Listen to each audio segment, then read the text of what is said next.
guys, this is Drew Krag with Gearwire.com for another home studio workshop, and I'm joined here with my Epiphone Valve Junior. Now we've already got a video walkthrough of the Valve Junior on the site under the Amp Lab, and I just wanted to show you some of the modifications I've made to mine to make it sound different and more desirable in the studio environment.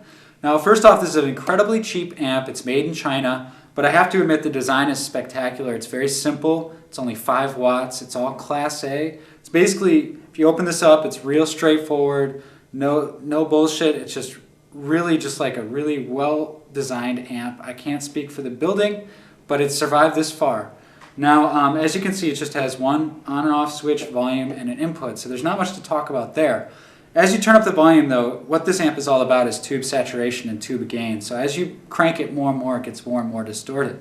But the tubes that it come with are, I believe, Sovtek. They're not bad tubes, but they have kind of a cold, kind of raw breakup to them, which isn't really what I'm going for. I'm into the more smooth breakup as opposed to the like rough cutting breakup like Sovtek tubes. So the first thing I did was I swapped out the tubes. Now, I definitely, if you're a beginner, I don't recommend doing this. By watching this video, you have basically made Gearwire innocent of any damages that you may occur on your amp by doing this.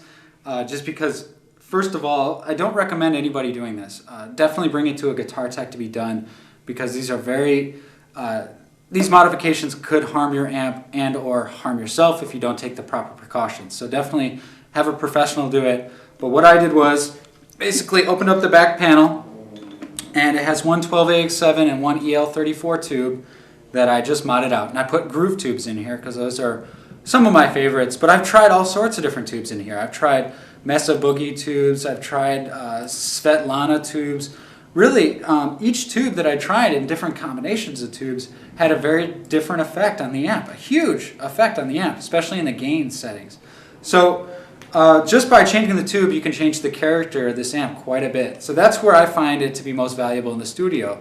If I'm looking for kind of that raw cutting, Russian tube sound, I can throw in the Svetlanas or the Sovtek tubes and get that type of vibe to it. If I want a smoother, like classic rock distortion, I could put in, the groove tubes, or even some Mesa Boogie tubes will give you that. So it's fairly simple to mod them out, but I do recommend that you have a professional do it for obvious reasons. And if you do try and do it yourself, always unplug the amp of everything before doing that.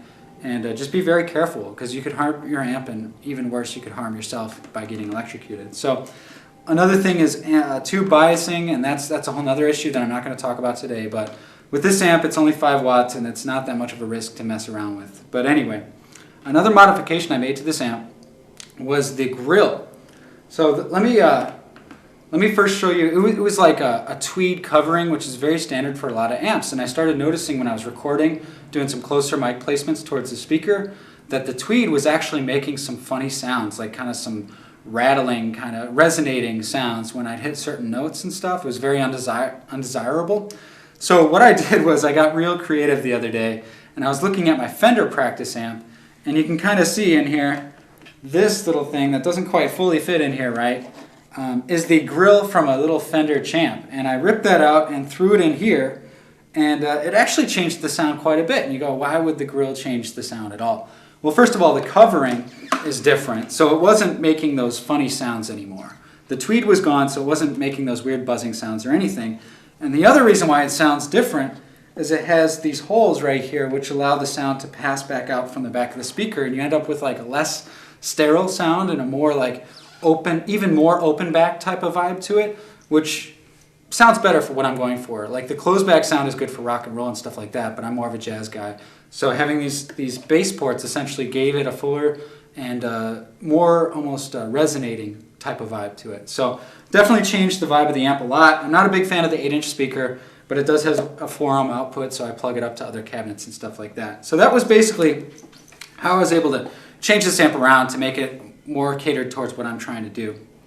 So definitely for the 99 or 150 bucks that I spent on this amp, it's definitely worth every penny. And I plan on getting 2 and building a custom stereo amp out of it, just because it's a really great studio tool for the money.